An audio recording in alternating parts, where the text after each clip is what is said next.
Ya Allah. Terus bagaimana hubungan dengan anak saya yang sekolah di pesantren? Pak, ini mau Dia bisa nanya bolak-balik harokat Terima kasih seperti Bapak. pada Assalamualaikum surat An-Nisa warahmatullahi 109. Assalamualaikum warahmatullahi wabarakatuh. Alhamdulillahirabbil alamin, hamdan katsiran thayyiban mubarakan fih, kama yuhibbu rabbuna wa yardah. Pemirsa Fatwa TV dan penyimak radio dimanapun Anda berada, ahlan wa sahlan wa marhaban bikum. Kembali kita bersyukur kepada Allah Subhanahu wa taala yang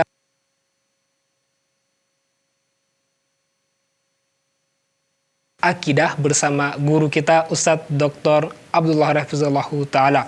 Salam dan salam semoga tercurahkan kepada Nabi kita yang mulia, Rasul tercinta, Nabi Muhammad Sallallahu Alaihi Wasallam, juga kepada keluarganya, para sahabatnya, dan pengikutnya yang setia hingga hari kiamat kelak nanti. Allahumma salli ala Muhammad wa ala ali Muhammad. Dan pada kesempatan ini telah ada bersama kita pemateri kita Ustadz Dr. Abdullah Hafizallahu Ta'ala. Kita sapa terlebih dahulu. Assalamualaikum Ustaz. Waalaikumsalam warahmatullahi wabarakatuh. Bagaimana kabarnya Ustaz? Alhamdulillah. Gimana tuh? Alhamdulillah bi khair. Sehat insyaallah ya. Kembali berjumpa Ustaz ya di studio ini alhamdulillah. Yang sebentar lagi insyaallah kita bersama-sama mungkin Ustaz menjawab atau merespon pertanyaan yang telah masuk. Insyaallah. Ya, pemirsa Fatwa TV dan pendengar radio, kita informasikan bahwasanya acara live interaktif ini juga dirilai oleh radio anggota RTVC, di antaranya Radio Bimbas Yogyakarta, Radio Sahabat 3 Jawa Tengah, Radio MD FM Probolinggo, kemudian Radio Hang FM Batam, Radio Amuba Pangkal Pinang, Radio Sago FM Sumatera Barat, Radio Gema FM Bontang, Radio Al Hikmah Banyuwangi, Radio Tuah FM Riau, Radio Madinah Caruban, dan Radio Mas FM Solo. Dan kita mengajak bagi pemirsa yang bertanya langsung bisa menghubungi di nomor 0331 544 6087, 0331 544 6087. Dan sebelum kita bertanya telah masuk, kita minta kepada Ustaz menyampaikan sedikit nasihat sebagai kalimat pembuka kepada Ustaz. Faltafadhal mashkur ma'jur. Bismillahirrahmanirrahim. Alhamdulillah Rabbil Alamin. Wa asyhadu an la ilaha illallah wahdahu la syarikalah. Wa asyhadu anna Muhammadan abduhu wa rasuluhu sallallahu alaihi wa ala alihi wa sahbihi wa tabi'ina lahum bi ihsanin ila yaumiddin wa sallama tasliman katsiran amma ba'd. Allah Subhanahu wa taala mengatakan wa dzakir fa inna dzikra tanfa'ul mu'minin. Dan hendaklah engkau memberikan peringatan, karena sesungguhnya peringatan ini bermanfaat bagi orang-orang yang beriman. Di antara nikmat yang besar yang Allah berikan kepada kita semuanya adalah nikmat kesehatan. Nikmat ini tidak mengetahui tentang mahalnya kecuali ketika seseorang kehilangan kenikmatan kesehatan tersebut.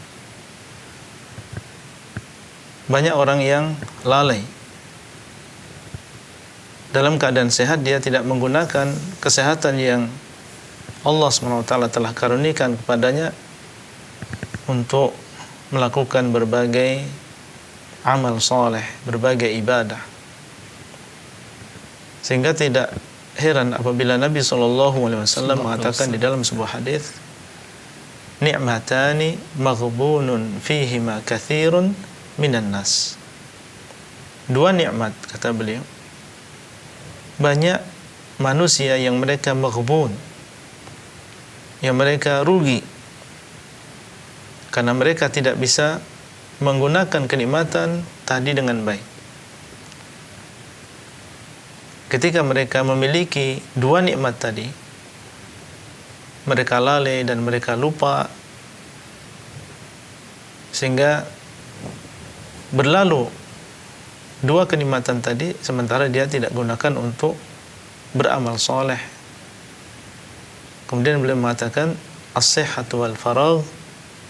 Dua kenikmatan tadi adalah nikmat sehat dan juga nikmat al-faragh, yaitu waktu luang. Ini menunjukkan banyaknya manusia yang lalai dengan nikmat sehat. Ketika Allah SWT menjadikan atau memberikan kepadanya mata yang sehat, telinga yang sehat, jantung yang sehat, paru-paru yang sehat, dia tidak gunakan semaksimal mungkin untuk mendekatkan diri kepada Allah Azza wa Jalla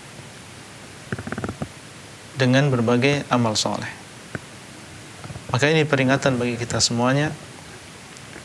Dan kalau kita ingin mengetahui besarnya nikmat sehat, kita lihat orang yang ada di sekitar kita dan saudara-saudara kita yang sedang sakit, yang ada di rumah sakit, bagaimana mereka dalam keadaan lemah, ya, dalam keadaan terinfus, dalam keadaan ya dicuci darahnya, tidak bisa berbuat apa-apa, dan banyak perkara yang terhalang karena sebab dia sakit ini. Ya, ibadahnya, kemudian juga aktivitas dia sehari-hari, dakwahnya. Seseorang apabila melihat keadaannya demikian, maka dia akan mengetahui bagaimana besarnya nikmat sehat yang Allah berikan kepada kita. Oleh karena itu, wajib bagi kita semuanya untuk bersyukur. Bersyukur atas nikmat sehat yang Allah berikan kepada kita. Di antaranya adalah dengan mengakui bahwasanya nikmat sehat ini adalah Allah SWT yang memberikan kepada kita. Allah yang menjaga kita. Allah yang menjaga paru-paru kita, menjaga jantung kita, menjaga darah kita. Sementara di sana banyak faktor yang sebenarnya menjadikan kita ini sakit dan menjadikan kita termudarati, tapi Allah menjaganya. Kemudian membaca dan banyak mengucapkan syukur kepada Allah SWT dan memuji Allah atas nikmat sehat. Dan tidak lupa kita gunakan kesehatan ini semaksimal mungkin untuk ya kebaikan kita di dunia maupun di akhirat. Mumpung masih sehat, mari kita menjaga sholat 5 waktu. Mumpung masih sehat, kita melakukan sholat malam, melakukan sholat duha, melakukan berbagai amal soleh. Selama kita masih sehat, mari kita gunakan untuk berdakwah bagi yang memang dia memiliki kemampuan dan memiliki kewajiban untuk berdakwah. Selama kita masih sehat, kita gunakan semaksimal mungkin untuk bisa mengajarkan orang, untuk bisa mendakwai. Dan Nabi SAW menyebutkan di dalam hadis, "Ightanim khamsan qabla khamsin." Hendaklah engkau gunakan 5 perkara sebelum datang 5 perkara yang lain. Di antaranya beliau sebutkan, engkau gunakan kesehatanmu sebelum datang sakitmu. Maka kita berlomba. Fastabiqul khairat. Hendaklah kalian berlomba dalam kebaikan. Selama kita masih diberikan waktu luang dan masih diberikan kesehatan, kita semangat untuk melakukan berbagai hal yang bermanfaat untuk kita, baik yang berkaitan dengan dunia kita maupun yang berkaitan dengan akhirat kita. Kemudian terakhir, kita doakan untuk saudara-saudara kita yang sedang diuji oleh Allah Azza wa Jalla dengan sakit dan juga penyakit. Semoga Allah SWT menyembuhkan mereka semua, ya, dan menjadikan mereka sabar atas ujian ini. Mungkin itu yang bisa kita sampaikan. Wallahu ta'ala a'lam. Masya Allah, jazakumullah khairan atas penjelasan atau nasihat di pembukaan ini, semoga bermanfaat bagi kita semua. Baik, langsung saja kita bacakan soal pertama yang sudah masuk di meja redaksi Fatwa TV. Soal pertama dari Ibu Mita di Sumatera Barat, Ustaz. Ustaz, saya seorang istri yang baru 1 tahun menikah. Pernikahan kami saat ini sedang diterpa ujian, di mana suami saya sampai saat ini tidak pernah menyentuh saya dan sangat membenci saya, sampai dia mengatakan bahwa saya sangat berbau busuk. Apakah ini tanda-tanda suami saya terkena sihir? Ya, ada kemungkinan demikian. Meskipun kita tidak bisa memastikan, mungkin di sana ada faktor yang lain. Namun memang syaitan ya berusaha untuk memisahkan antara seorang suami dengan istrinya, ya, dengan sihirnya, sebagaimana Allah SWT sebutkan di dalam Al-Quran. Ya, mereka ingin yufarriquna bainal mar'i wa zawji, ingin memisahkan dengan sihir tadi antara seseorang dengan istrinya. Maka ada kemungkinan, tapi kita tidak bisa memastikan. Mungkin di sana ada faktor yang lain. Coba mungkin ibu penanya melihat dan introspeksi dan mungkin mencari sebelum kita mengatakan itu adalah sebuah sihir. Mungkin di sana ada sebab yang lain, mungkin dari perilaku kita atau memang sikap kita dan seterusnya. Dengan cara mungkin menanyakan baik secara langsung ataupun lewat perantara. Semoga di sana ada jalan keluar sebelum kita mengatakan itu adalah sihir. Dan kemudian juga kita melakukan berbagai sebab yang syar'i. Ya, kita berdoa kepada Allah Azza wa Jalla, dan Allah SWT Maha mampu untuk melakukan segala sesuatu. Ya, kita doakan kalau memang itu adalah sihir, minta kepada Allah supaya dihilangkan sihir tadi. Ya, baik mendoakan untuk diri kita sendiri maupun suami kita, semoga dijauhkan dari syaitan, semoga dijauhkan dari sihir. Ini yang bisa kita lakukan. Dan sekali lagi kita tidak bisa memastikan sebabnya adalah karena sihir. Wallahu a'lam. Masya Allah, jazakumullah khairan Ustaz atas jawaban dan penjelasannya, semoga bisa dipahami oleh yang bertanya.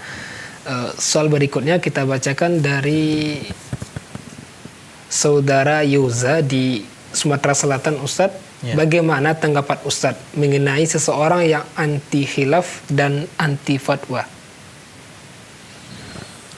Allah SWT mengatakan, wala yazaluna mukhtalifina illa man rahima rabbuk. Akan senantiasa mereka ini khilaf, berbeda pendapat, kecuali orang yang Allah rahmati. Yang namanya khilaf ini sudah sesuatu yang ditakdirkan oleh Allah Azza wa Jalla. Pasti di sana ada khilaf. Dan Nabi SAW mengabarkan, fa innahu may ya'ish minkum fasayara ikhtilafan katsiran. Maka barang siapa yang hidup di antara kalian, dia akan melihat perbedaan yang banyak, khilaf yang banyak. Ya, maka ini adalah sesuatu yang kauni, ya, secara takdir akan terjadi. Nah, cuma kita sebagai seorang muslim, selain kita beriman dengan takdir, kita juga diperintahkan untuk beriman dengan syariat. Apa yang kita lakukan ketika terjadi khilaf? Ya, jadi khilaf pasti terjadi. Pasti terjadi. Nah, sekarang sikap kita bagaimana ketika terjadi khilaf? Alhamdulillah sudah dijelaskan oleh para ulama. Kalau misalnya khilafnya adalah khilaf, ya, antara agama dengan agama yang lain, antara tauhid dengan syirik, yang jelas kita harus berpegang dengan tauhid dan memerangi kesyirikan. Ya, kita harus berpegang dengan tauhid dan memerangi kesyirikan. Enggak ada kata lain. Iman itu yang kita pegang, dan kita memerangi kekufuran. Orang yang menyelisihi tauhid, menyelisihi iman, ini harus kita memiliki sikap. Kita membenci orang yang demikian. Kenapa demikian? Karena Allah SWT menyuruh kita untuk bertauhid dan menyuruh kita untuk beriman dan membenci kekufuran, membenci kesyirikan. Sehingga kita pun demikian. Kita benci orang yang menyelisihi agama ini. Allah SWT mengatakan, wa may yushaqiqir rasul min ba'di ma tabayyana lahul huda wa yattabi' ghayra sabilil mu'minin nuwallihi ma tawalla wa nuslihi jahannam wa sa'at masiran. Dan barang siapa yang menyelisihi rasul, ya, setelah jelas baginya petunjuk, ya, wa may yushaqiqir rasul min ba'di ma tabayyana lahul huda wa yattabi' ghayra sabilil mu'minin, kemudian dia mengikuti jalan selain jalan orang yang beriman, nuwallihi ma tawalla, maka kami akan palingkan dia sesuai dengan kehendak dia, wa nuslihi jahannam, dan kami akan masukkan dia ke dalam jahannam, dan itu adalah sejelek-jelek tempat kembali. Maka orang yang menyelisih tauhid, menyelisih sunnah, menyelisih keimanan, ya kita harus benci. Ya, sebagaimana Allah SWT menyuruh kita untuk yang demikian, ya, menyuruh kita untuk membenci ya kekufuran, membenci kebid'ahan, membenci kemaksiatan. Baik. Tapi di sana ada khilaf yang tidak seperti itu. Ya, khilaf di antara madhab misalnya. Ya, di sana ada masalah khilafiyah, ijtihadiyah, di mana para ulama ahlu sunnah wal jamaah mereka berijtihad, kemudian terjadi perbedaan pendapat di antara mereka karena satu sebab atau lebih. Mungkin karena dalam penilaian hadisnya berbeda, satunya mengatakan sahih, satunya mengatakan dhaif, sehingga hasilnya berbeda. Atau satunya sampai kepadanya hadis, sementara yang lain tidak sampai kepadanya hadis. Atau sama-sama mensahihkan tapi pemahamannya berbeda. Nah, kalau yang masalah seperti ini, ijtihadiyah seperti ini, ya kita toleransi.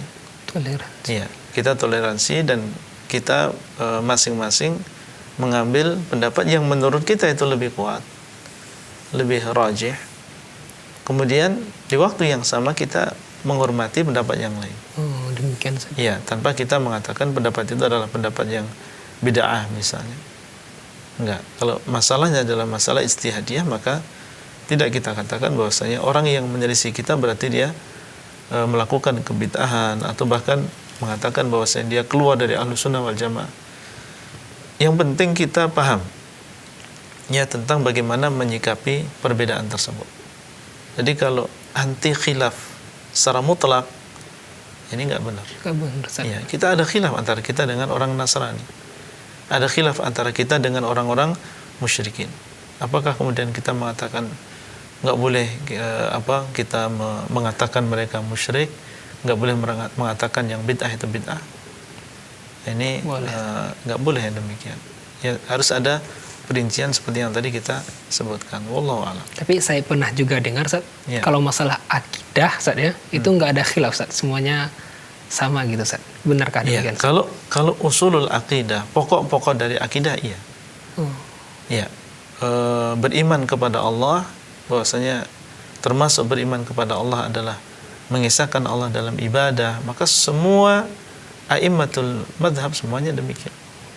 Enggak ada di antara mereka yang menyelisih. Beriman kepada Rasul, beriman kepada malaikat, secara global semuanya sama. Ya, enggak ada perbedaan.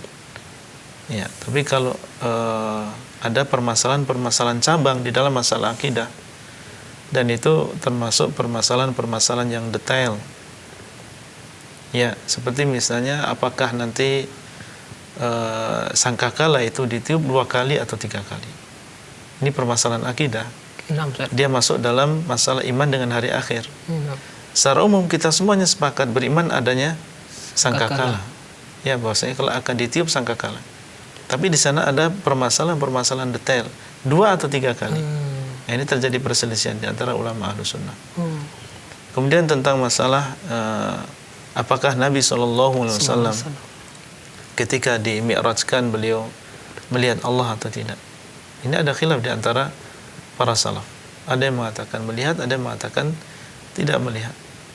Nah, ini permasalahan yang termasuk permasalahan ijtihad dalam masalah akidah. Ya, yang seperti ini maka Syekhul Islam Ibnu Taimiyah menyebutkan sikap kita dalam permasalahan seperti ini sama dengan ketika kita menyikapi permasalahan fikhiyah ijtihadiyah. Artinya, fadhal, silakan kita mengambil pendapat yang lebih kuat dan kita memahami dan toleransi bagi orang yang mengambil pendapat yang lain tanpa kita mengatakan antum ahlul bidah, antum keluar dari Islam misalnya. Ini masalah akidah tapi masalah ijtihadiyah. Wallahu a'lam. Masya Allah, masalah jazakumullah khairan Ustaz atas jawaban penjelasannya, semoga bisa kita pahami semua. Dan kembali kita mengajak pemirsa dan penyimak radio dimanapun yang berada, bagi pemirsa yang ingin bertanya langsung bisa menghubungi di nomor 0331 544 6087 0331 544 6087. Beralih pertanyaan berikutnya, Ustaz, kita bacakan dari Ibu Sarah Mutiara di Jawa Barat. Ustaz, apakah boleh bikin kue yang bergambar makhluk bernyawa? Bikin kue yang bergambar makhluk bernyawa. ke gambar pengantin orang. gitu Ustaz ya. Hah? Ke pengantin, biasanya ada gambar pengantin gitu. Oh gitu. Ya. Nggak boleh ya. Sama dengan ya untuk kue maupun untuk patung sama saja. Sama saja. Sama saja. Ini masuk dalam hadis Nabi sallallahu alaihi wasallam, asyaddun nasi 'adzaban yaumal qiyamah al-musawwirun. Orang yang paling keras azabnya di hari kiamat adalah orang-orang yang menggambar. Dan yang dimaksud adalah menggambar makhluk bernyawa. Masuk di dalamnya orang yang melukis maupun orang yang membuat patung patung makhluk yang bernyawa. Seperti manusia atau hewan. Maka ini perkara yang diharamkan, bahkan dia adalah termasuk dosa besar.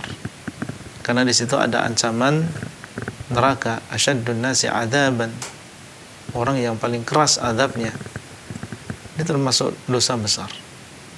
Sehingga yang seperti itu dijauhi.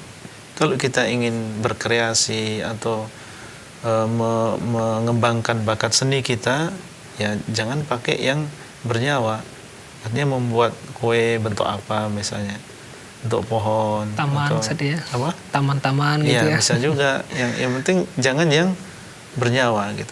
Makanya demikian lebih selamat, dan kalau itu untuk usaha insya Allah lebih berkah. Wallahu a'lam. Masya Allah, jazakumullah khairan Ustaz atas jawaban penjelasannya, semoga bisa dipahami. Kita bacakan pertanyaan berikutnya dari Royan di Kalimantan Utara.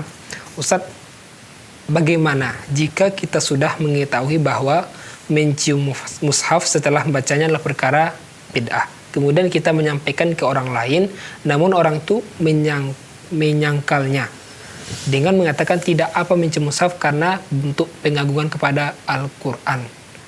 Kemudian apa yang seharusnya kita lakukan Ustaz dengan demikian? Khairul hadi Muhammadin sallallahu alaihi wasallam.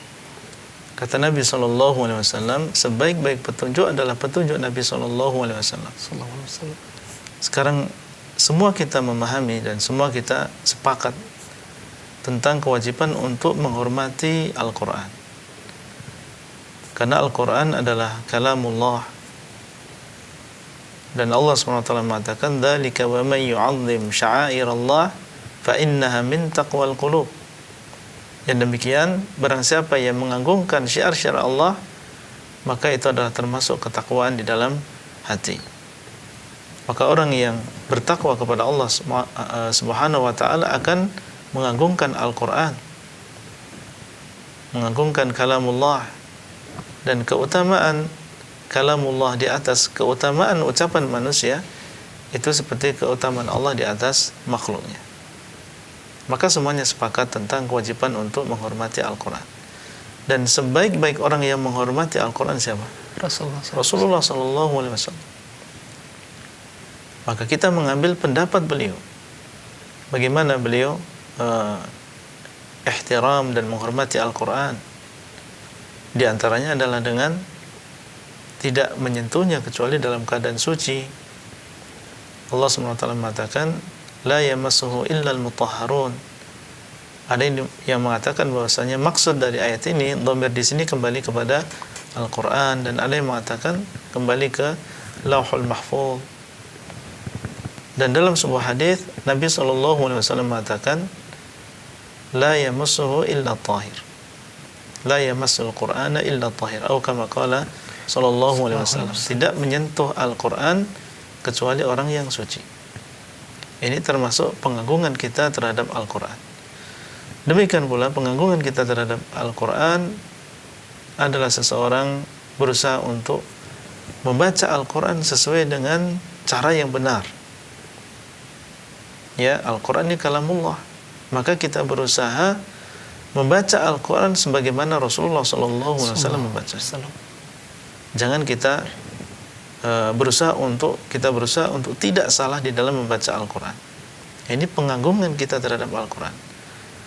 Makanya kalau mengagungkan Al-Quran, ya kita berusaha belajar tahsin, kita bagaimana tajwid, kita mengeluarkan huruf sesuai dengan cara yang benar. Ini termasuk ta'zim. Termasuk ta'zim terhadap Al-Quran adalah seseorang berusaha untuk memahami.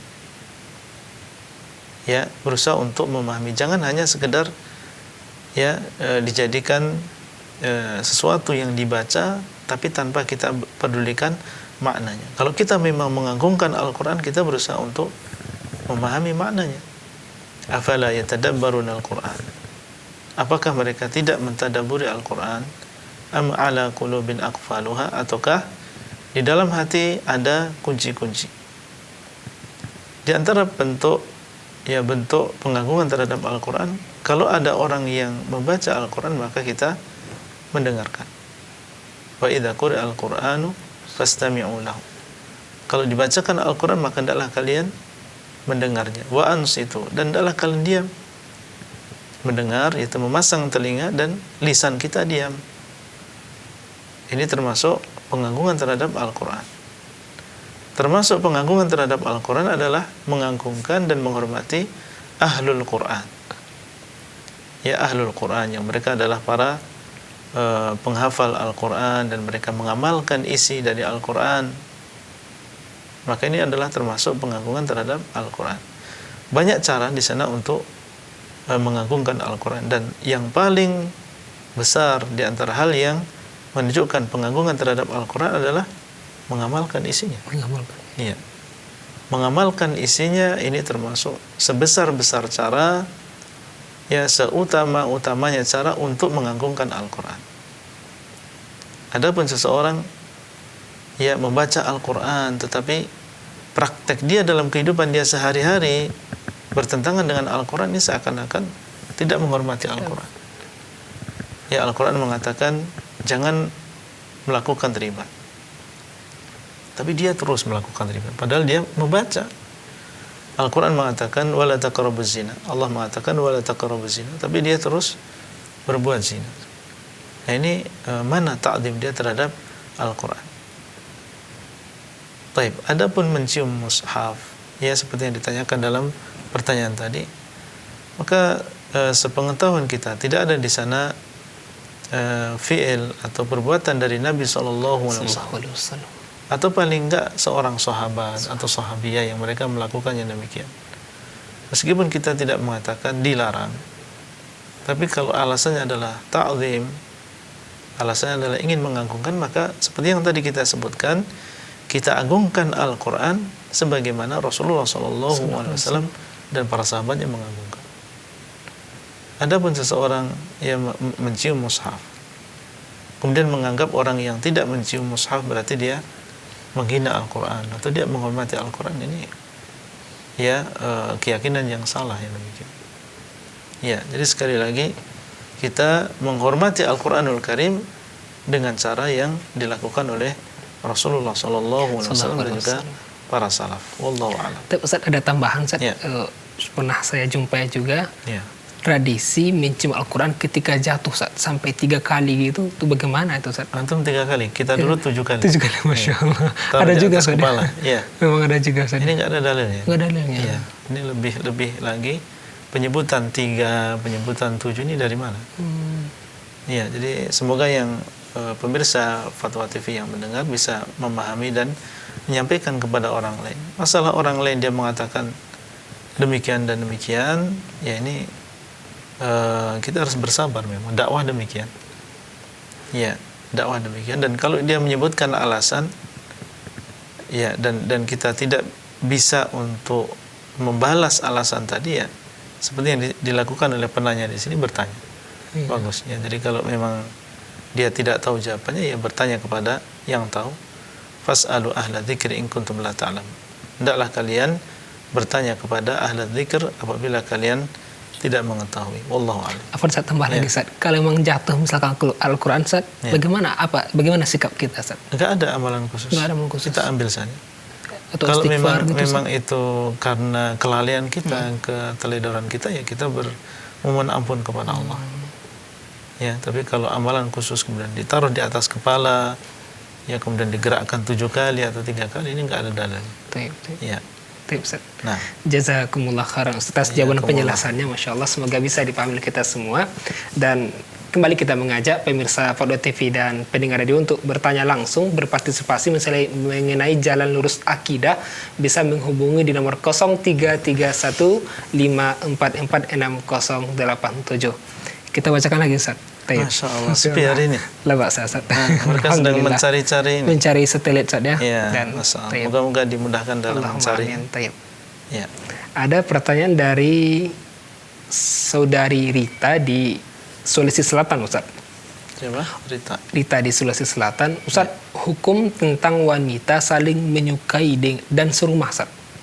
Mereka sudah diperingatkan agar tidak melakukan perbuatan dosa ini, tapi mereka tetap tidak mau berpisah dan justru menjauhi orang yang selalu menasehatinya. Bagaimana cara kita menasehati orang seperti ini, Ustaz? Ganjaran apa yang akan mereka dapat di akhirat nanti? Maksudnya satu jenis. Satu jenis, Ya. atau dikenal dengan lesbi gitu saja. Ya. Ya, ini perkara yang berbahaya demikian. Alhamdulillah. Ya, kita nasihati bahwasanya perkara ini tidak diperbolehkan dalam agama. Seorang muslim dan juga muslimah ini menjaga kemaluannya di dalam perkara yang dibolehkan oleh Allah Azza wa Jalla. Seorang suami ya kepada istrinya, seorang istri kepada suaminya. Adapun wanita dengan wanita, maka ini bertentangan dengan Al-Quran dan bahkan dia lebih dahsyat daripada perzinaan. Iya. Dan dalam Islam ini perkaranya besar, yang bisa sampai kepada dibunuh. Ya, orang yang melakukannya bisa sampai kepada dibunuh. Iya. Oleh karena itu kewajiban kita adalah secepat mungkin, ya sebelum terjadi sesuatu yang lebih gawat dan lebih jauh, maka dinasihati. Ya, dan diingatkan sebagai seorang muslimah ya tentang haramnya perkara ini. Ya, disebutkan dalilnya dari Al-Quran, dari hadis dan ucapan para ulama. Dan kemudian yang kedua juga, kalau memang mereka sudah waktunya untuk menikah, ya segera dinikahkan, ya, supaya mereka bisa melampiaskan hawa nafsunya di tempat yang dihalalkan oleh Allah Azza wa Jalla. Kemudian yang ketiga, kita doakan. Ya, kita doakan semoga Allah SWT menghilangkan dari mereka hawa nafsu yang tidak dibenarkan ini. Dan Nabi SAW dalam sebuah hadis, ketika datang seorang sahabat yang dia meminta izin dari Nabi SAW untuk berzina, ya, maka Nabi SAW menasihati. Dan seperti yang tadi kita sebutkan, kita menasihati. Ya, beliau mengatakan, bagaimana pendapatmu kalau ada orang yang berzina dengan ibumu? Bagaimana pendapatmu kalau ada yang berzina dengan saudarimu? Dia mengatakan, saya tidak rela yang demikian. Orang juga demikian. Kemudian Nabi SAW selain beliau memberikan pengarahan dan juga nasihat, beliau mendoakan, Allahumma tahhir qalbahu wa ahsin farjahu, atau kama qala sallallahu alaihi wasallam. Ya Allah, bersihkan hatinya dan jagalah kemaluannya. Dan subhanallah, sahabat tadi cerita, semenjak itu saya tidak pernah ada lagi keinginan untuk berzina. Nah, antum lihat di sini bagaimana manfaat dari doa. Jangan kita sepelekan. Kita doakan semoga si fulana dan si fulah ini dihilangkan darinya ya hawa nafsu yang tercela tadi, dan dikembalikan oleh Allah Azza wa Jalla kepada fitrahnya. Ya. Jadi kita berusaha dengan berbagai cara, termasuk diantaranya kalau memang bisa kita pisahkan. Jangan kita biarkan mereka berdua dalam satu rumah. Kita pisahkan, harus kita paksa. Ya, mau tidak mau mereka harus dipisahkan supaya tidak terjadi. Jangan kita biarkan, jangan kita mengatakan tidak enak sebelum nanti terjadi yang lebih parah daripada itu. Ya, wallahu a'lam. Masya Allah, jazakumullah khairan atas jawaban dan penjelasannya, semoga bisa dipahami. Dan alhamdulillah sudah ada yang terhubung, Ustaz. Kita coba sapa penelpon pertama pada kesempatan ini. Assalamualaikum Fatwa TV. Ya, ingin bertanya. Ya, bersama siapa di mana? At-Tabik, Kebumen. Ya, silakan saudara At-Tabik di Kebumen. At-Tabik sahibuna. Ayo, naam. Masya Allah. Ahlan wa sahlan. Tayyib, tafadhal. Ustaz. Gimana, sehat? Alhamdulillah Ustaz. Masya Allah. Masya Allah. Keluarga sehat? Ya Ustaz. Masya Allah. Kenal dekat sepertinya Ustaz ya. Hah? Murid Ustaz ya Ustaz ya. Iya, kangen Masya kayaknya. Allah, kangen Masya Iya. Allah. Tafadhal. Silakan akhi At-Tabiq, hayakumullah. Jazakumullahu khairan, ingin bertanya. Iya. Sering disebutkan bahwa Nabi Muhammad Sallallahu Alaihi Wasallam Sallallahu alaihi wasallam. ingin bertanya dalilnya bahwa Nabi Sallallahu Alaihi Wasallam maksum dan apa Tapi sudah tergambarkan saja dalil tentang maksumnya Nabi Muhammad SAW itu yang menggambarkan. Iya. Bisa dijawab mungkin Ustaz? Tep.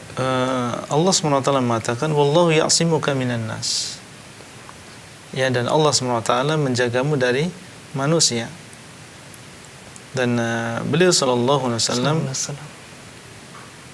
qad ghufira lahu ma taqaddama min dhanbihi wa ma ta'akhkhar.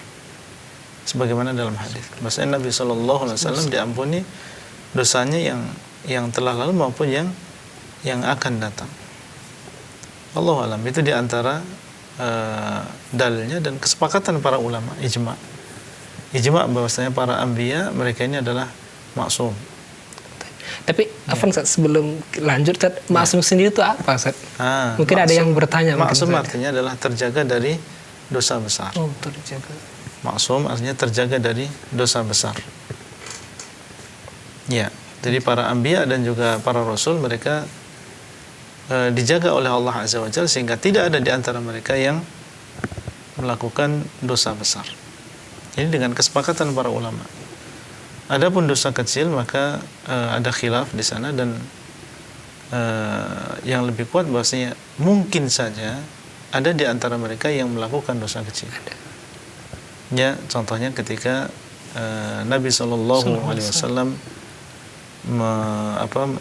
bermuka masam ketika datang seorang sahabat yang buta. Padahal saat itu di depan beliau ada tamu-tamu, pembesar-pembesar Quraisy. Kemudian Allah SWT menurunkan ayatnya Abasa wa tawalla. Kemudian Nabi Nuh alaihissalam ketika beliau meminta kepada Allah ya dan bertanya tentang anaknya, innahu min ahli. Ya, sesungguhnya dia adalah termasuk keluargaku. Karena Allah SWT menjanjikan sebelumnya untuk menyelamatkan beliau dan keluarganya. Ini pendapat yang lebih kuat bahwasanya dosa kecil terkadang dilakukan oleh sebagian nabi. Kita nggak mengatakan semuanya. Dan kalau mereka melakukan itu, maka dengan cepat mereka beristighfar kepada Allah. Ya, sebagaimana Nabi SAW setelah turun ayat ini, maka segera beliau mengoreksi beliau sendiri dan bermuamalah dengan sahabat tadi dengan baik. Nabi Nuh juga demikian. Nabi Musa ketika beliau memukul dan maksudnya bukan membunuh, tapi ternyata terbunuh yang dipukul. Maka segera beliau meminta ampun kepada Allah. Kemudian Allah mengatakan, faghfara lahu. Maka Allah mengampuni dosanya. Ini yang dimaksud dengan maksum. Jadi maksum adalah terjaga dari dosa besar. Dan ini dengan kesepakatan ijma, dan ijma termasuk dalil. Termasuk dalil. Ini termasuk dalil.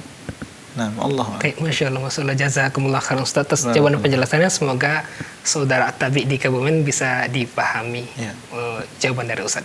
Baik. Sekarang kita beralih pertanyaan berikutnya Ustaz dari saudari Nur Hikmawati di Sulawesi Selatan Ustaz. Ustaz, apakah benar bahwa terdapat surah Al-Quran yang memiliki keistimewaan saat dibaca pada hari tertentu?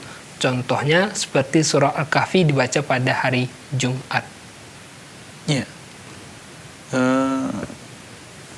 Seperti surat Al-Kahfi dan sudah kita terangkan pada pekan yang lalu. Kemarin saja. Ya, jadi memang di sana ada surat di dalam Al-Quran yang dibaca pada hari tertentu. Ada keutamaannya dibaca pada hari tertentu, seperti surat Al-Kahfi. Adapun surat-surat yang lain, seingat Anda tidak ada di sana surat-surat yang lain dibaca pada hari tertentu. Cuma Al-Kahfi berarti. Al-Kahfi saja. Antum ingat yang lain? Tidak ada. Ya, kalau An-Nas, Al-Falaq, ya Qul Huwallah dibaca pagi dan sore ya. Ya, kemudian ayat kursi misalnya dibaca sebelum tidur. Ini dilakukan tiap hari. Tiap hari saja. Tapi yang khusus dibaca pada hari tertentu ya surat Al-Kahfi itu saja. Al-Kahfi saja. Adapun surat Yasin enggak ada. Ini surat Yasin nggak ada keutamaan khusus dibaca pada malam Jumat atau hari Jumat. Nah, Allahu a'lam. Masya Allah, jazakumullah khairan Ustaz atas jawaban penjelasannya, semoga bisa dipahami. Dan sudah terhubung penelpon kedua, kita coba sapa. Assalamualaikum Fatwa TV. Ya, Assalamualaikum warahmatullahi wabarakatuh. Waalaikumsalam warahmatullahi wabarakatuh. Bersama siapa di mana? Dengan Rahmat Hidayat. Ya, silakan Bapak. Dengan Rahmat Hidayat. Ustaz, Assalamualaikum warahmatullahi wabarakatuh. Waalaikumsalam warahmatullahi wabarakatuh. Silakan. Mau bertanya Ustaz. Ya. Kan kalau sama gini aja deh. Pertanyaannya, apakah kalau dosa itu selalu diterima oleh Allah terus Ustaz? Kalau dosa itu. Dosa Dosa itu apakah selalu Allah terima? Sedangkan kalau amal soleh kan itu kan kita kadang suka takut nggak diterima gitu Ustaz. Maksudnya kalau bertobat apakah selalu diterima oleh Allah itu? Enggak, maksudnya kalau dosa ini Ustaz. Dosa ini kan kalau kita berbuat dosa kan selalu dicatat ya kan? Iya. Pasti seolah-olah tuh dosa tuh, mohon maaf kalau saya punya perasaan yang salah gitu. Dosa itu kayaknya mudah sekali gitu diterima, dicatatnya. Ini mudah sekali menurut saya gitu ya. Perasaan dosa itu mudah sekali diterimanya gitu. Tapi kalau amal ibadah kan harus benar, harus ikhlas, harus sesuai sunnah dan sebagainya Ustaz. Bagaimana mengantisipasi perasaan ini gitu Ustaz? Cukup Bapak Rahmat di Bekasi. Ya cukup. Ya, terima kasih Pak Rahmat di Bekasi. Ya, silakan Ustaz. Masya Allah. Iya, mungkin maksudnya apakah dosa itu senantiasa dicatat dan ada akibatnya gitu ya? Ya kan, bukan diterima maksudnya. Kalau diterima kan amal soleh. Kalau dosa bukan diterima. Nah, Ustaz.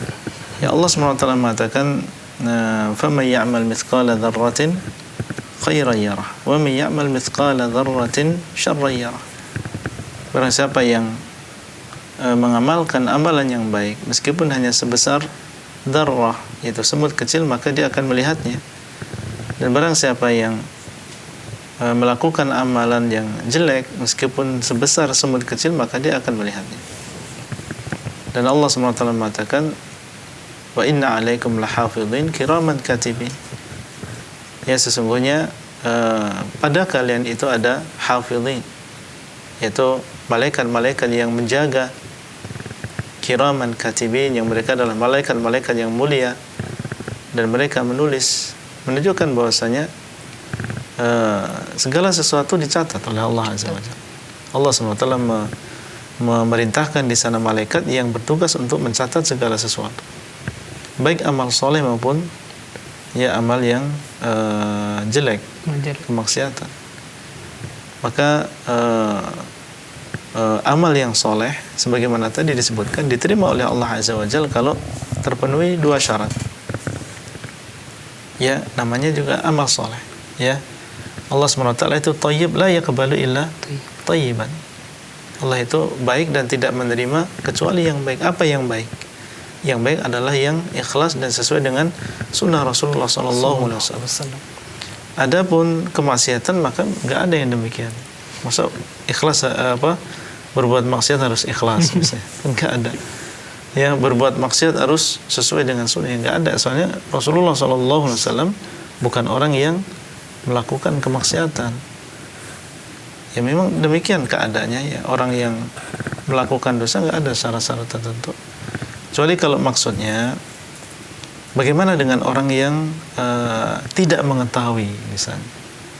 Iya, kalau memang dia jahil, tidak tahu bahwasanya itu adalah perbuatan dosa, dia melakukan dan dia tidak tahu itu adalah perbuatan dosa, maka dalam keadaan demikian dia mendapatkan uzur karena ketidaktahuannya.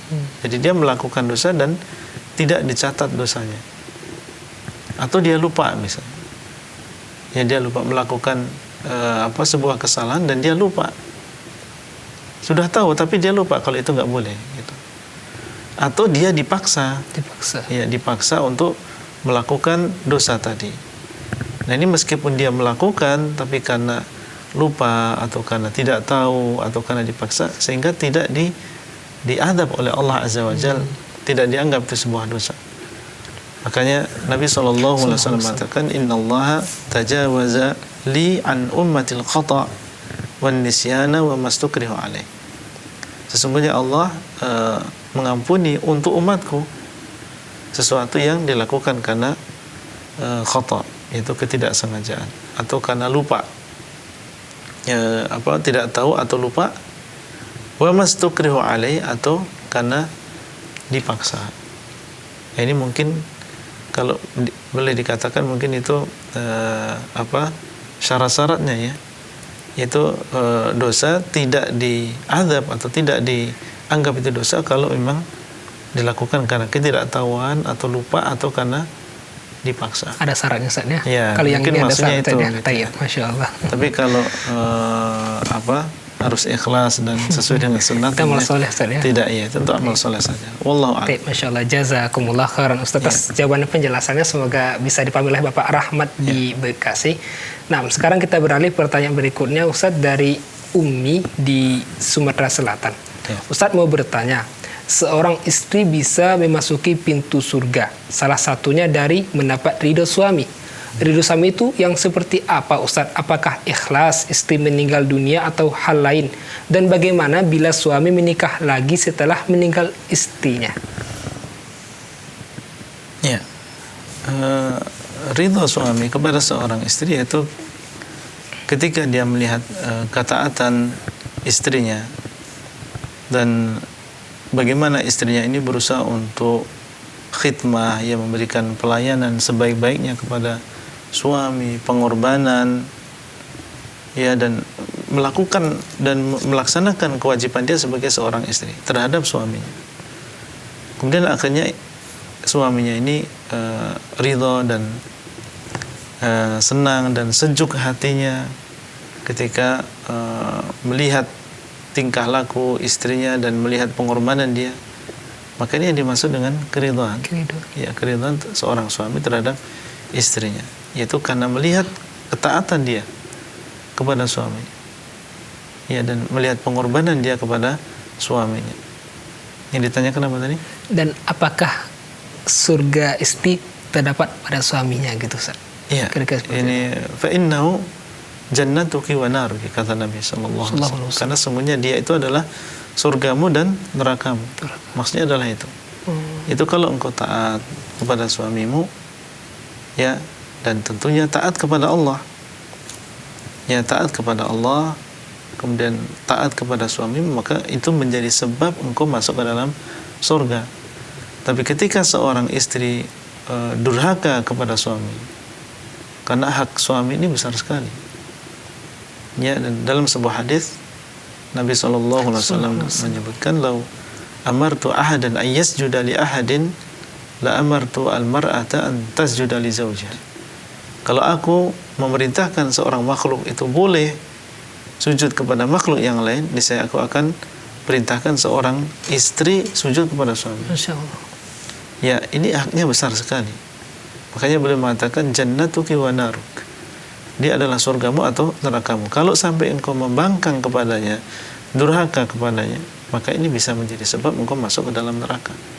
Dalam hadis ketika Nabi SAW mengatakan bahwasanya aku melihat sebagian besar kalian ini penduduk neraka. Perempuan maksudnya? Perempuan. Ya, jadi sebagian besar penduduk neraka itu adalah dari kalangan wanita. Kemudian beliau mengatakan yakfurnal ashir. Mereka ini adalah wanita-wanita yang tidak bersyukur kepada suaminya. Ini sebabnya, dan ini banyak. Ya, tidak bersyukur kepada suaminya, tidak taat kepadanya, padahal bagaimana pengorbanan seorang suami, bagaimana dia keluar dari rumahnya demi untuk mencukupi dan memberikan nafkah kepada keluarganya. Tapi yang dia dapatkan adalah pembangkangan, kedurhakaan, dan seterusnya. Maka ini adalah menunjukkan tentang keutamaan suami, dan bagaimanapun keadaan dia adalah suami kita.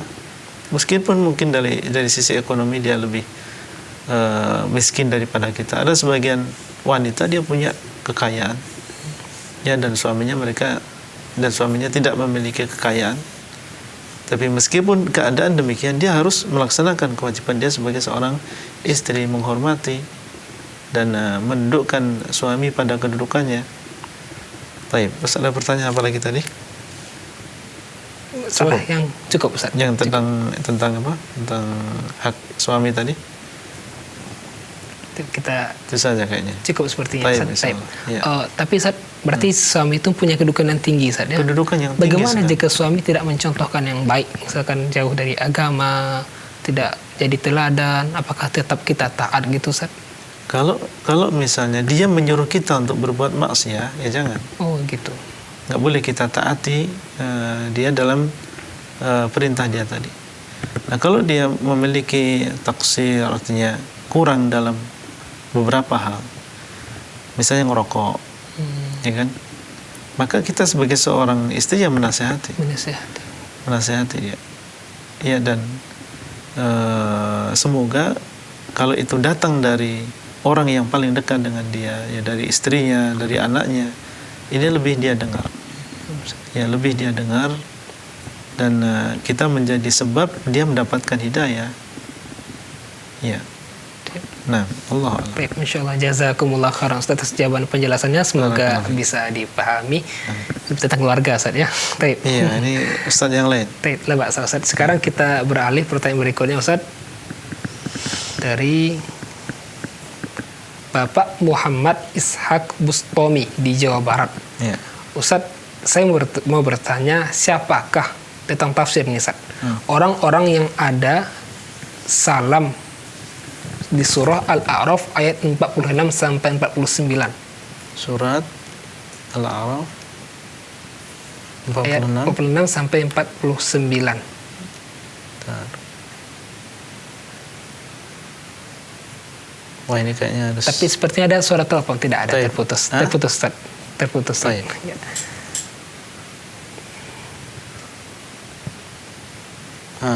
Coba Terputus Ustaz. terputus. Tapi ini kita bacakan di sini. Ya, silakan Ustaz. Firman Allah Azza wa Jal, wa bainahuma hijab wa 'alal a'rafi rijalun ya'rifuna kullan bisimahum wa nadaw ashabal jannati an salamun 'alaikum lam yadkhuluha wa hum yatma'un. Pertanyaan tadi, siapakah? Orang-orang yang ada salam di surah Al-A'raf.